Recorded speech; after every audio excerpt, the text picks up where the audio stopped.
வணக்கம். அனைத்து உறவுகளுக்கும் எனது இனிய காலை வணக்கத்தை தெரிவித்துக் கொள்கிறேன். உங்களிடத்தில் ஒரு சிறு சோதிட குறிப்பை பகிர்ந்து கொள்ள வருகிறேன். ஒரு ஜாதகத்தில் லக்னத்திற்கு 4ஆம் வீடு சுகஸ்தான வீடு, மண் மனையை குறிக்கக்கூடிய வீடு, வீடு வாசல், மண் மனை, வண்டி வாகனம், சுகமான வாழ்க்கை, தாயை குறிக்கக்கூடிய வீடு, உயர் கல்வியை குறிக்கக்கூடிய வீடு, இப்படி நிறைய காரகத்துவங்களை சொல்லிக்கொண்டே போகலாம்.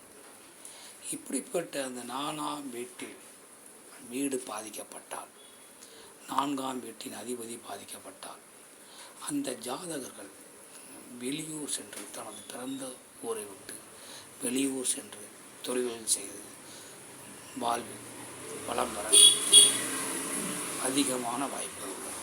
அவர் உள்ளூரில் இருந்து வளர்ச்சி பெற முடியாது. வெளியூர் சென்றால் வாழ்க்கையில் வளர்ச்சி பெற முடியும். மண்மனை யோகமும் வெளியூரில் உண்டு. ஆதலால் இந்த மாதிரி 4ஆம் வீடு பாதிக்கப்பட்டவர்கள் வெளியூரில் போய் வேலை செய்து தொழில் செய்து பிழைக்கும் பொழுது வீடு வாசல், மண் மனை, வண்டி வாகனம் அனைத்து யோகமும் உண்டு. தாயிடமும் ஒற்றுமை உண்டு. தாயும் அந்த ஜாதகர் மீது பாசமாக இருப்பார். ஜாதகரும் தாயின் மீது பாசமாக இருப்பார். உள்ளூரிலேயே இருந்தால் ஒருவருக்கொருவர் கசப்புணர்வு இருக்கும். தொழில்கள் வளர்ச்சி இருக்காது. வண்டி வாகன வாய்ப்பு இருக்காது. வீடு வாசல் சிறப்பு இருக்காது.